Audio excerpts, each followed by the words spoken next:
오늘 본문 말씀을 통해서 방주에서 나온 노아의 아들들에 관한 이야기들이 말씀들이 기록이 됩니다.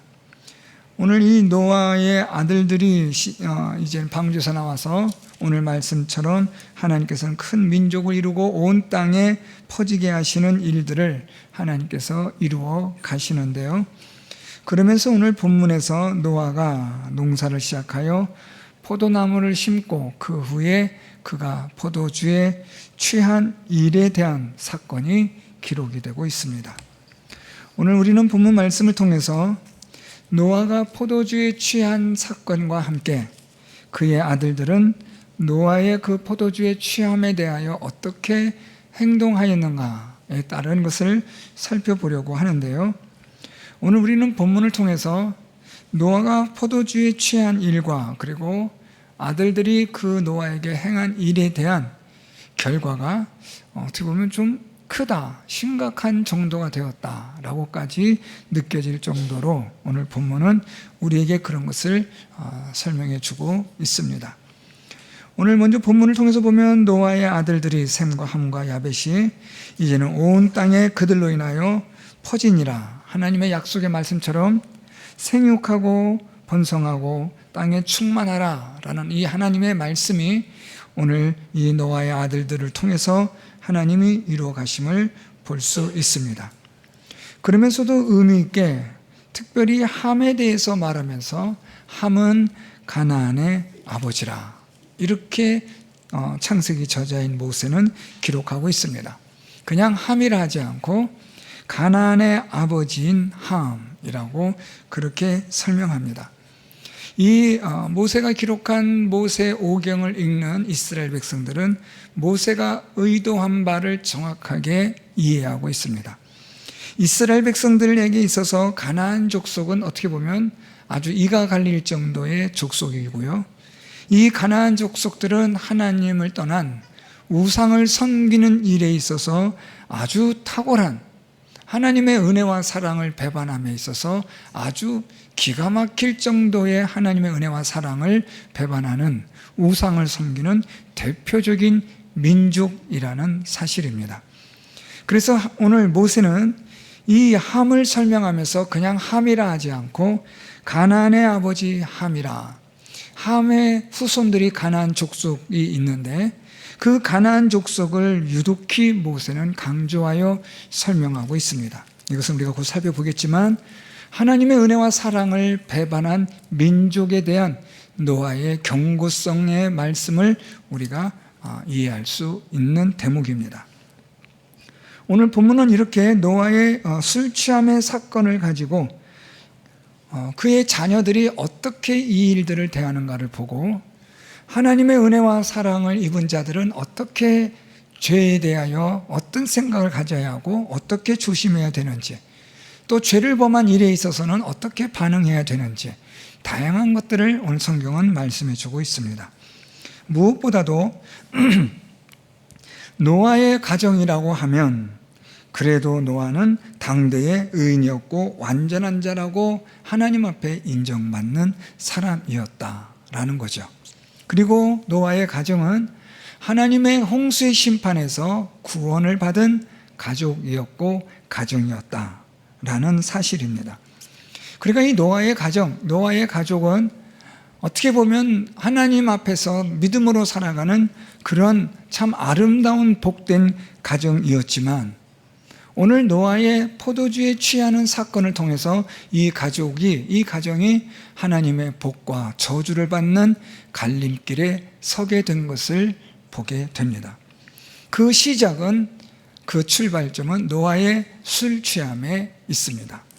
그래서 우리는 이런 하나님의 말씀을 통해 경고를 받는데 하나님의 믿음으로 세워진 가정이라 할지라도 또 예수 그리스도께서 피로 값주고 사신 교회 공동체라 할지라도 이 죄는 얼마든지 이곳에서 교회 공동체 안에서 성도들 가운데서 또 성도들의 가정 안에서 이 죄는 시작될 수 있다라는 사실을 우리가 유념해야 하고 또 주의해야 합니다.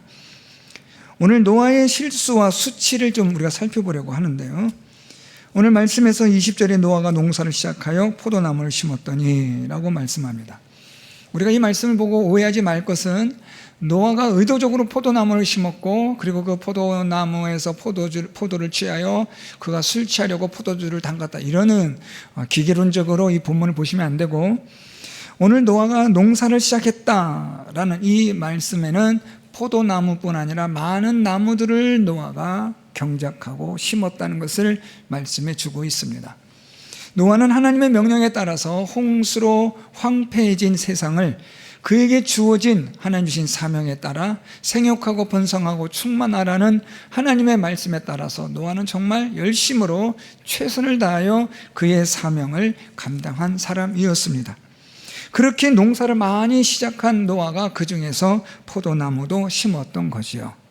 그런데 이제 이 포도나무를 심었는데 포도나무에서 포도를 수확하게 되었고, 노아는 그 포도주를 만들었고 마시고 취하여서 장막 안에서 벌거벗은 자가 되었다라고 성경은 말씀하고 있습니다. 자, 여러분, 여기서 이제 우리가 보셔야 될 단어들이 이제 몇 가지가 등장하는데, 그 중에 하나가 벌거벗다라는 것, 또 하나는 취하다라는 이런 단어들이 있습니다. 노아가 포도주를 마시고 취하였다라는 건데요, 노아가 포도주를 마시고 취함으로써 그는 어떻게 되었느냐? 벌거벗은 자가 되었다라는 겁니다. 여러분, 이 구도를 보시면 여러분 좀 생각나는 구도가 있지 않습니까?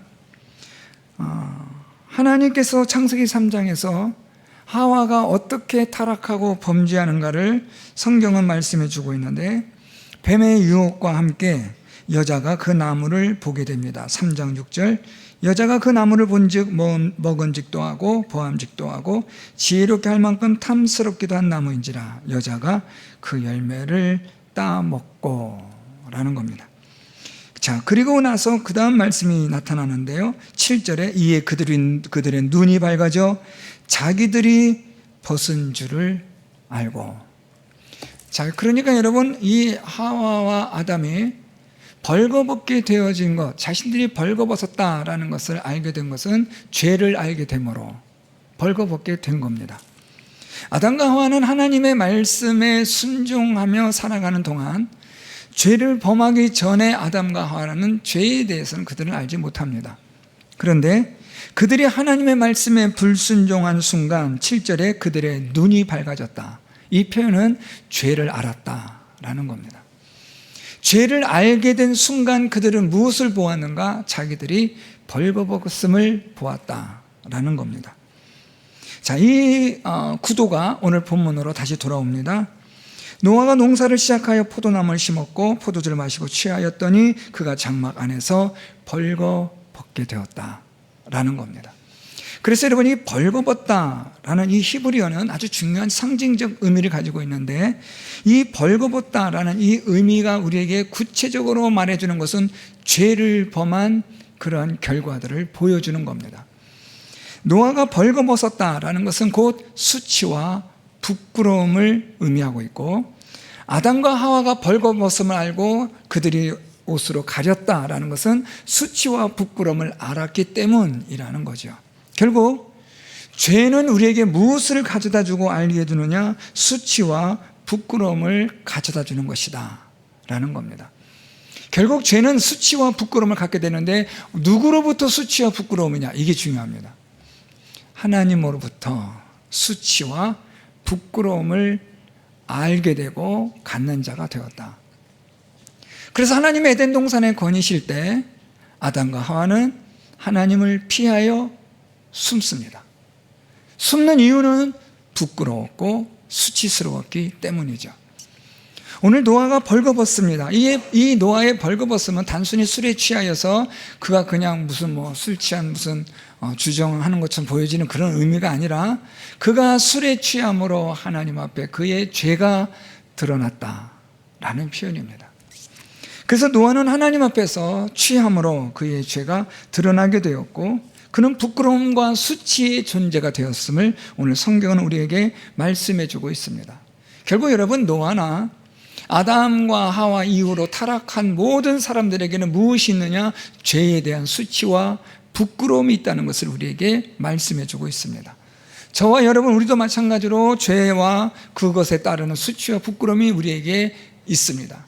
누구 앞에서의 수치와 부끄러움이냐면 하나님 앞에서의 수치와 부끄러움입니다.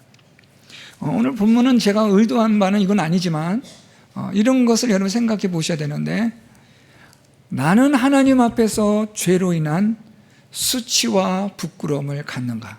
이것도 오늘 본문에서 또 하나의 주제로 다룰 수 있는 그런 것이라고 저는 생각합니다. 왜냐하면 사람들은 하나님 앞에서 수치와 부끄러움을 갖지 않기 때문입니다.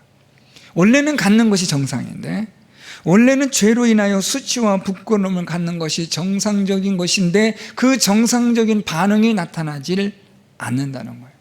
왜요? 죄로 인해서 만연되어졌기 때문에, 죄를 죄로 인식하지 못할 정도가 되었기 때문에 더 이상 죄가 수치와 부끄러움으로 여겨지질 않는 겁니다.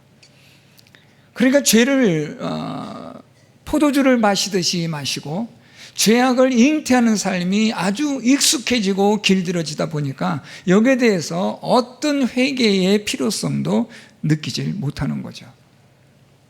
그래서 여러분, 하나님의 은혜는 무엇이냐면 죄에 대한 수치와 부끄러움을 갖게 하는 것이 하나님의 은혜입니다.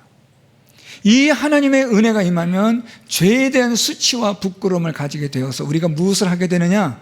회개를 하게 되는 거죠.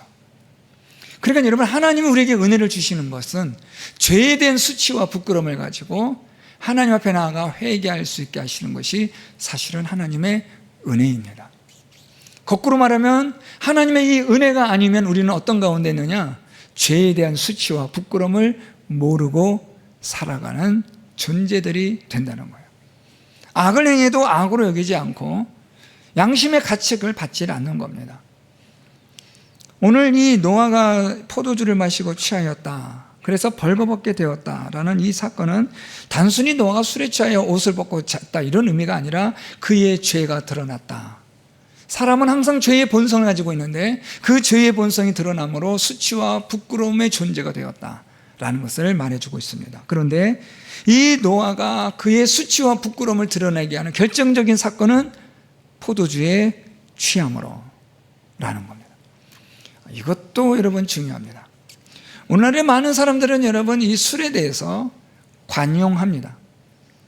술뿐만 아니라 세상의 여러 가지 향락적인 것들에 대해서 사람들은 관대합니다. 뭐 그럴 수도 있지, 뭐 한두 잔 정도면 마시면 뭐 그럴 수도 있지 라고 그렇게 여긴다는 거죠. 자, 그런데 여러분 오늘 말씀 보면 노아가 얼만큼 포도주를 마셨느냐? 그건 기록이 안 되어 있습니다. 취할 만큼 마신 게 가장 성경적인 답변이 되겠죠. 예전에 제가 부목사 때 성경 공부하는데 그걸 질문하시는 집사님 계시더라고요. 오늘 이 본문 가지고 목사님, 노아가 포도를 마시고 취했는데 몇 잔을 마셨어요? 하고 묻더라고요. 그래서 제가 일단은 농담으로 그랬어요. 노아가 주량이 세면은 많이 마셨고 뭐 주량이 없으면 뭐 적게 마셔 취하지 않겠습니까? 하고 말았는데 성경적인 답변을 보면 취할 만큼 마신 거죠. 노아가 포도주를 마시고 취합니다. 취함으로 무엇이 드러납니까? 죄의 본성이 드러난다. 이건 중요한 겁니다, 여러분. 우리가 이 죄에 취하게 되고 죄를 짓는 것에 우리가 아무런 감각이나 느낌이나 가책 없이 죄를 계속 범하다 보면 우리는 어떤 존재가 되냐면 우리의 수치와 부끄러움을 드러내는 존재가 된다는 것을 성경은 말씀해 주고 있는 거예요. 세상에 취해지면 여러분 어떨까요? 그것도 마찬가지로 우리의 죄에 대한 본성의 수치와 부끄러움이 드러나는 거예요.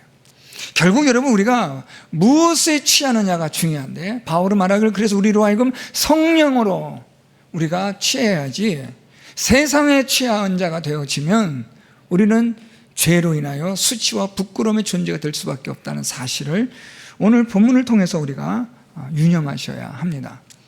그래서 뭐 한 잔 마시면 되고 두 잔 마시면 안 된다, 이 의미가 아니라 우리는 어떻게 해야 되냐면 취하지 않아야 된다라는 거예요. 뭐 한 잔 마시고 두 잔까지 괜찮지 않아요. 전 주량이 세니까 뭐 한 병은 괜찮아요. 그런 생각을 하시면 안 되고, 한 잔을 마시든 10잔을 마시든 취하는 자가 되면 안 된다는 뜻인데, 이 취한다는 단어를 좀 잘 아셔야 되는데, 이 취한다라는 말은 여기에 빠지는 거예요.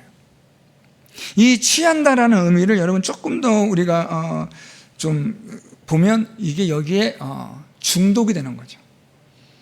마시지 않으면 안 되는, 마셔야만 하는, 마시고 싶은, 담배 같은 경우는 피우고 싶은, 마약 같은 경우는 하고 싶은 중독성입니다. 계속해서 이건 채워져야 되는 거예요. 채워지지 않으면 안 되는 거죠. 그러니까 이걸 취함이라고 말할 수 있어요. 여러분, 이 세상의 것들은 우리가 항상 보면 어떤 공통점이 있냐면 중독성입니다. 계속해서 가지고 싶고 취하고 싶고 얻고 싶고 누리고 싶은 거죠. 이런 취함이 우리를 어떤 상태로 만드느냐? 죄로 인하여 수치와 부끄러움의 존재로 만든다라는 겁니다.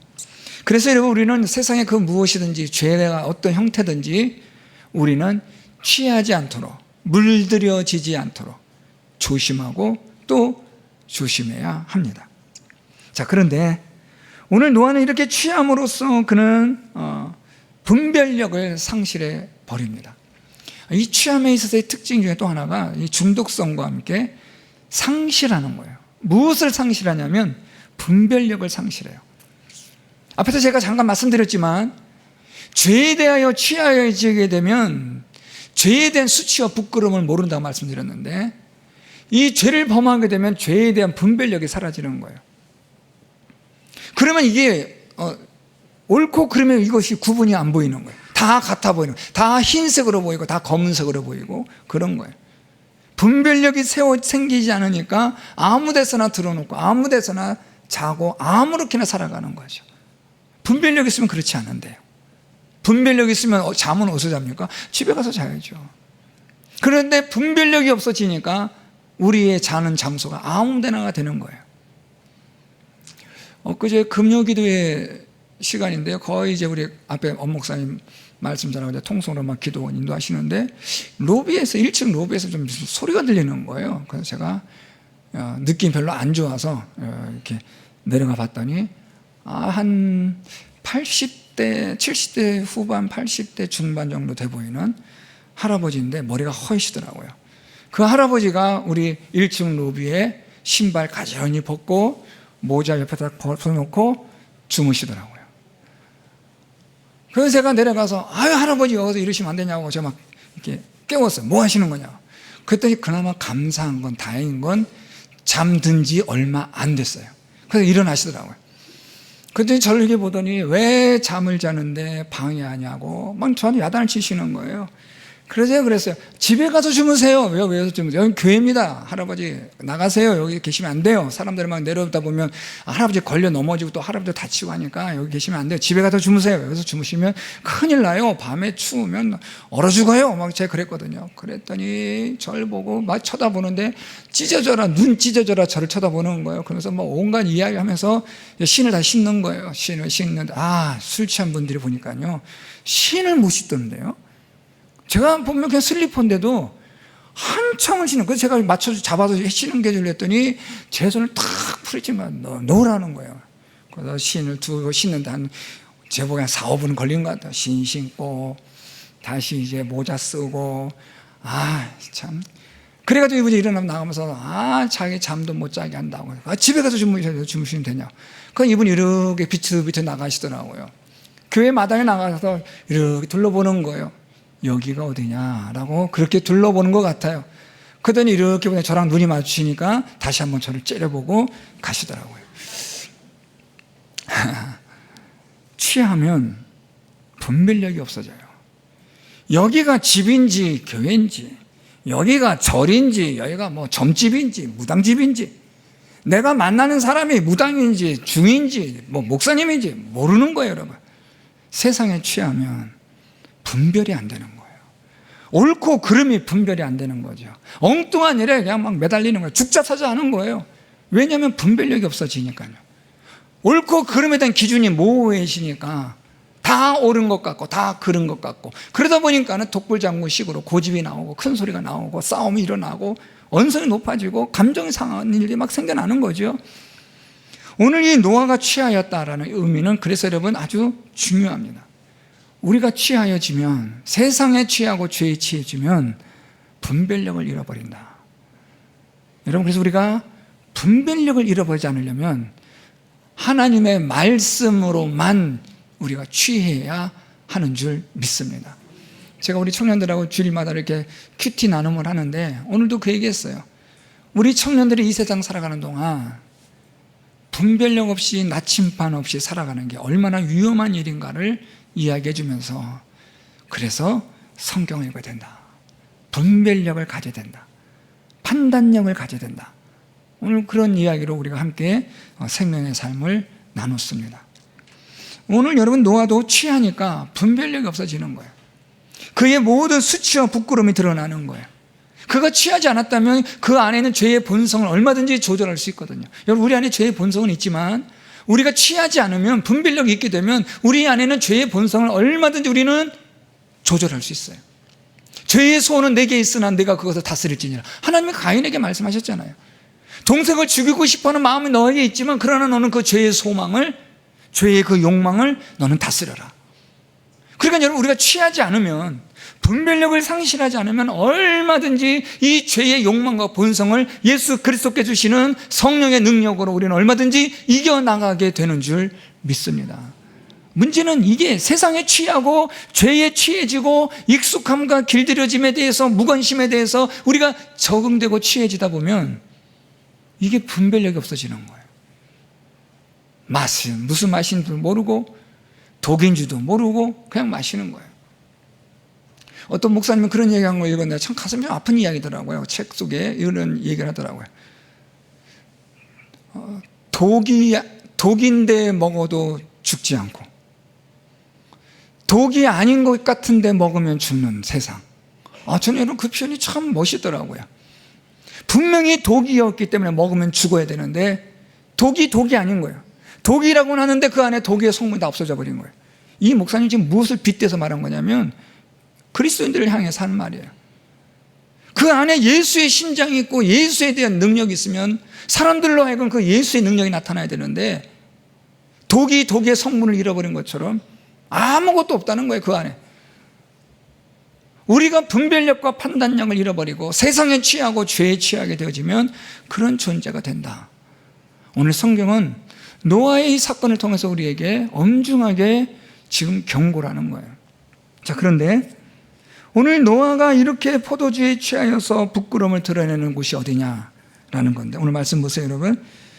포도주를 마시고 취하여 어디에서 벌거벗었대요? 그 장막 안에서. 제가 오전 예배 때, 2부 예배 때 잠깐 말씀드렸는데, 노아가 포도주를 마시고 취하여 벌거벗은 곳이 어디냐면 장막이에요. 그의 집에서, 요즘 우리말로 말하면 안방에서 그가 취하여 벌거벗었다.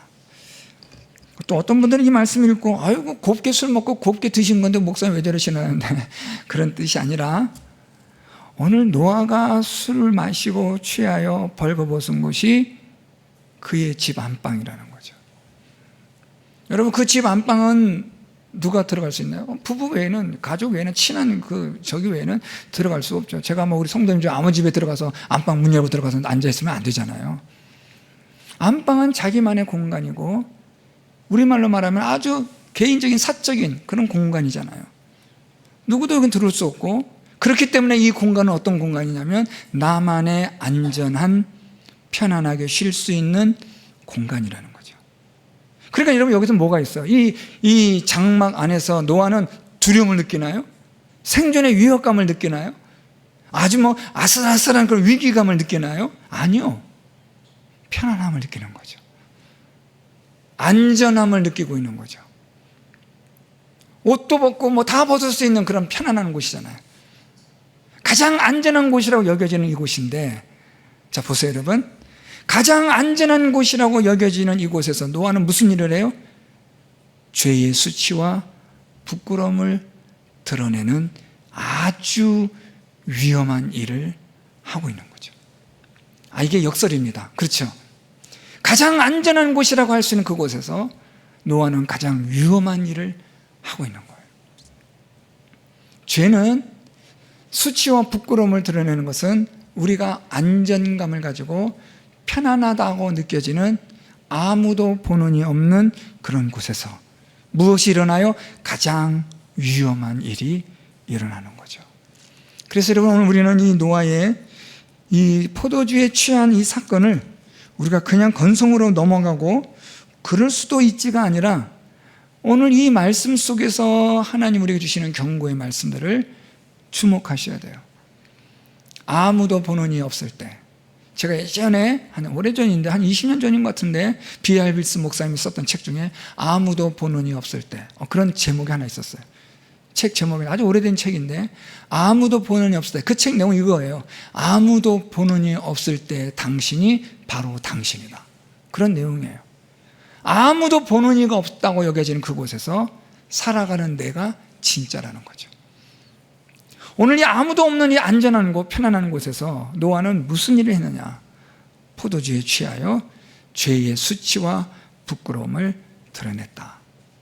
여러분, 오늘 이 말씀을 통해서 저와 여러분, 우리는 아무도 보는 이 없는 곳에서, 우리의 그 장막 안에서 우리는 하나님 앞에 죄의 수치와 부끄러움을 아는 자로, 하나님의 말씀에 취하는 자가 되고 하나님의 은혜를 사모하는 자로, 그 장막 안에서 취하는 자가 아니라 하나님께 기도하는 자로 나아가는 저와 여러분, 우리 모두가 될 수 있기를 바랍니다.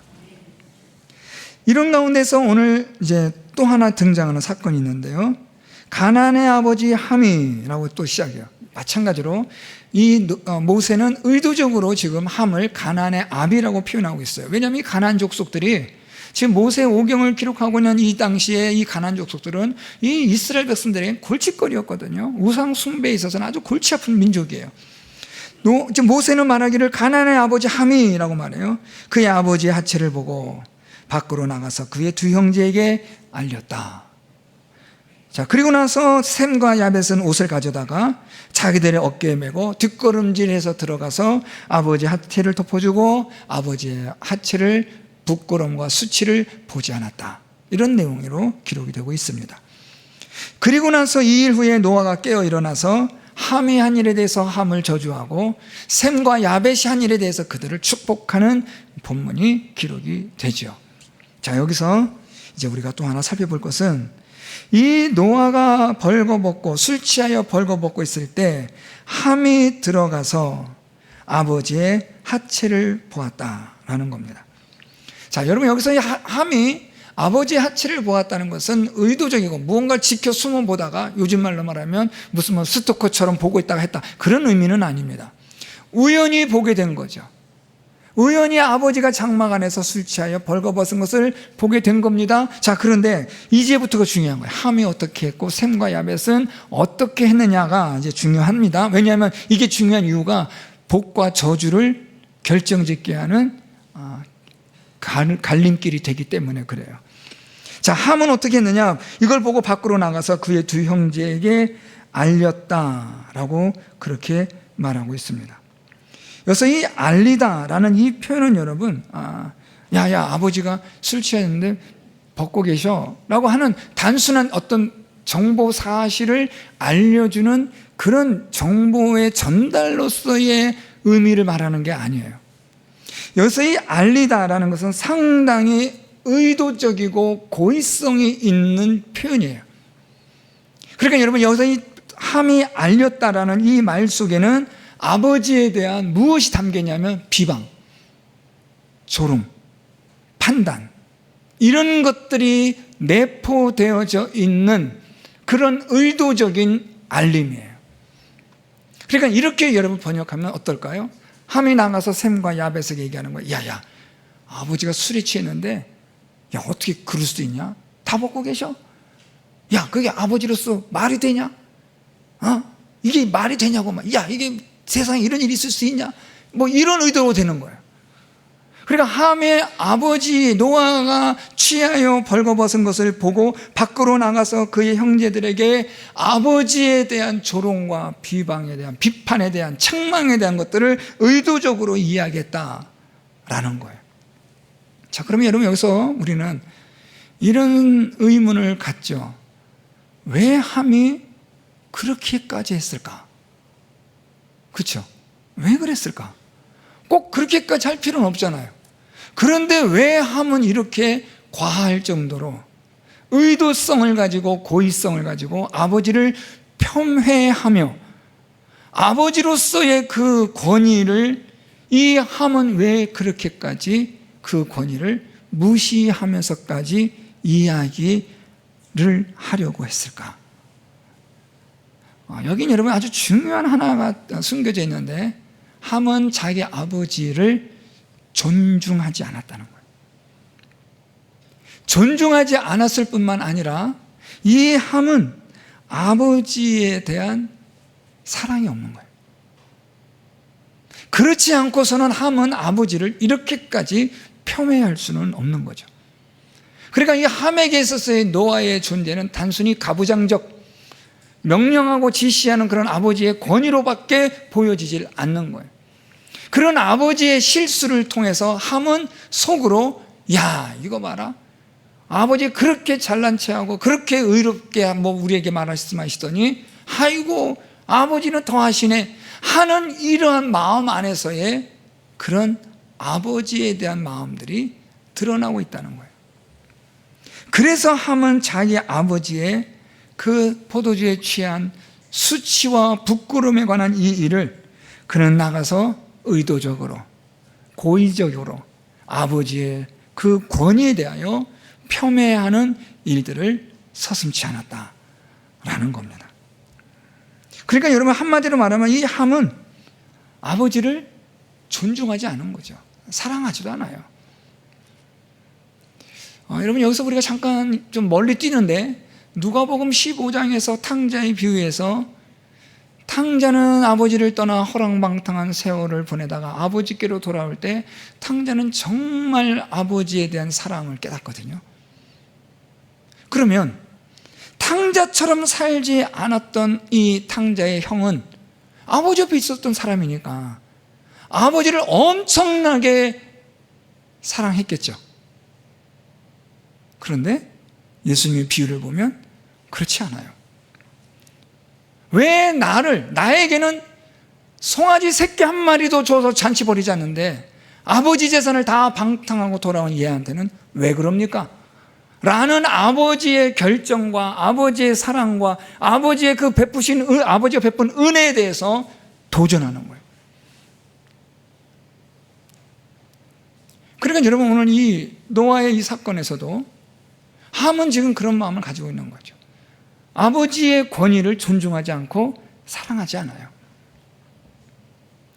그래서 여러분 이 모세가 이 함을 기록하면서도 자꾸만 가나안 아버지 함, 가나안의 아버지라 자꾸만 이야기를 하는 거예요. 왜요? 가나안 족속이 어떤 족속인데요? 하나님을 두려워하지 않아요. 부전, 자전.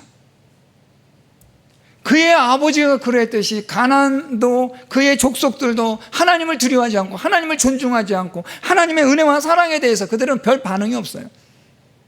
당연한 것으로 여기는 거죠. 오히려 하나님의 은혜와 사랑에 대해서 그들은 기분 나빠하는 거죠. 오늘 함은 자기 아버지 노아에 대한 그런 마음이 있었는데, 이 함의 이런 마음과 생각은 고스란히 가나안 족속들에게 그대로 전이가 되는 거죠. 그래서 함은 아버지에 대해서, 그의 권위에 대해서 존중도 없고 사랑도 없는 자가 된 거죠. 그래서 노아가 함을 저주하는 거예요. 오늘 말씀 보세요. 가나안은 저주를 받아 그의 형제의 종들의 종이 되기를 원한다. 가장 낮은 종을 말하는 거예요. 종들이 있는데 그 종들의 또 종, 가장 낮은 종, 가장 비참한 자가 되기를 원한다. 저주죠. 아버지의 권위를 존중하지 않고 아버지를 사랑하지 않는 것. 더 나아가면 여러분, 하나님이 세우신 권위와 하나님의 은혜와 사랑을 존중하지 않고 귀한 것으로 여기지 않는 자들에게 하나님은 종들의 종이 되게 하는 저주를 하나님 주시는 거죠. 가나안 족속이 여러분 얼마나 좋은 땅에 살고 있었어요. 얼마나 귤 있는 땅에 살고 있었어요. 그런데 하나님은 그들이 우상 숭배로 인하여 하나님은 그들을 심판하기 시작하잖아요. 반면에 여러분 오늘 이 셈과 야벳은 그렇지 않아요. 셈과 야벳이 옷을 가져다가 자기들의 어깨에 메고 뒷걸음쳐 들어가 아버지 하체를 덮었고 그들의 얼굴을 돌이키고 아버지의 하체를 보지 아니하였더라. 이 셈과 야벳은 참 중요합니다. 이들이 아버지의 하체를 덮어주었다. 이거 참 우리가 중요한 건데, 앞에서 제가 창세기 3장 말씀 여러분들에게 말씀드렸죠. 3장 아담과 하와가 범죄하고 나서 그 이후에 나타난 일 중에 하나님이 하신 일이 하나 있어요. 3장 21절 말씀으로 가면 이렇게 기록이 돼요. 여호와 하나님이 아담과 그의 아내를 위하여 가죽옷을 지어 입히시니라. 자, 여러분, 이 말씀과 오늘 셈과 야벳이 아버지에게 뒷걸음질 쳐 들어가서 어떻게 했다고요? 아버지의 하체를 덮었다. 덮었다라는 이 의미가 3장 21절에서 하나님이 덮어주셨다라는 것과 연결이 돼요. 하나님이 죄를 범한 아담과 하와지만 그들에게 저주를 선언하셨지만 그럼에도 불구하고 하나님은 그들에게 은혜와 사랑으로 덮어주세요. 그것이 가죽옷을 지어 입히심으로 장차 오실 예수 그리스도께서 십자가의 피로 덮어주실 것을 예고하시는 거죠.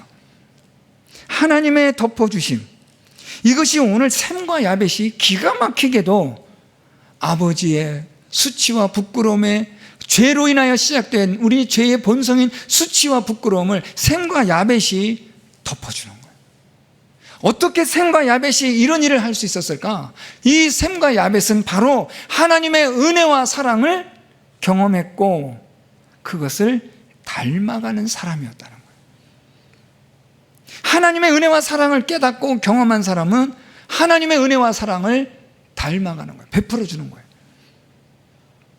여러분, 왜 그런 말 있잖아요. 고기도 먹어본 사람이 먹어보는 거죠. 사랑도 받아본 사람이 사랑하는 거죠. 하나님의 은혜와 사랑을 깨닫고 경험한 사람은 또 하나님의 은혜와 사랑을 베풀 수 있는 사람이 되는 것이 마땅한 거죠. 셈과 야벳은 그들은 하나님의 은혜와 사랑으로 하나님의 자기들을 덮어주셨고, 그래서 어떻게 됐어요? 하나님의 홍수의 심판 가운데서 살아남았잖아요.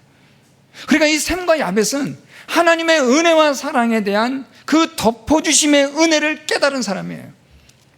그러니까 아버지의 그런 수치와 부끄러움을 보고 그들은 당연히 들어가서 아버지의 수치와 부끄러움을 자기들이 그러했듯이 그렇게 해주셨듯이 하나님이 자기들도 아버지의 수치와 부끄러움을 덮어주는 거예요. 이건 뭐 죄를 인정하고 하지 않고 용납하는 이런 의미가 아니고 수치와 부끄러움이 있지만 그것을 덮어주는 거죠. 비판하고 판단하고 정죄하고 나무라고 책망하는 이것은 우리 일이 아니라 누구의 일이에요? 그건요, 하나님이 하실 일이에요. 우리가 하나님입니까?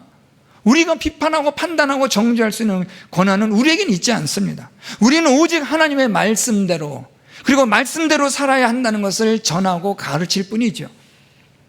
오늘 이 셈과 야벳은 하나님 앞에서 하나님의 은혜와 사랑을 받은 자로 똑같이 행한 거예요. 함은 달랐지만 셈과 야벳은 덮어줄 수 있는 사람. 저는 개인적으로 우리 성도 여러분들이 하나님의 은혜와 사랑을 풍성하게 받으셔서 우리 모든 성도들의 허물을, 잘못을 덮어줄 수 있는 성도 여러분들이 될 수 있기를 바랍니다. 또한 교회의 질서에 따라 하나님 주신 권위들을 인정하고 사랑으로 용납하고 따르고 복종하는 그런 우리 교회 공동체가 될 수 있기를 바랍니다. 이게 무너지면 안 되는 거예요. 오늘 이 함은 이걸 무너뜨렸기 때문에 저주를 받았고, 셈과 야벳은 하나님의 덮어주심의 은혜를 본대로 받은 대로 베풀어 주므로 노아는 이 셈과 야벳을 축복하는데 이렇게 축복해요. 오늘 말씀 보면 셈의 하나님 여호와를 찬송하리로다. 하나님이 야벳을 창대하게 하사라고 말해요. 재밌는 것은 여러분, 하나님 여호와를 누구의 하나님이라고 그래요? 셈의 하나님. 이 말을 거꾸로 말하면 하나님께서 셈의 하나님이 되어 주십시오. 아주 놀라운 축복인 거죠. 야벳에 대해서는 하나님께서 야벳을 창대케 하여 주십시오. 하나님의 은혜와 사랑을 그대로 보여주고 베푸는 자들에게 주시는 하나님의 은혜와 복이라는 사실입니다. 사랑하는 성도 여러분, 오늘 말씀을 통해서 우리는 세상으로부터, 죄로부터 취함을 받지 않도록 주의하시고 조심하셔야 합니다. 세상으로부터, 죄로부터 취하게 되어지면 분별력을 잃어버리게 되고 우리의 죄의 본성이 드러나 수치와 부끄러움의 존재가 된다는 사실을 기억하시기를 바랍니다.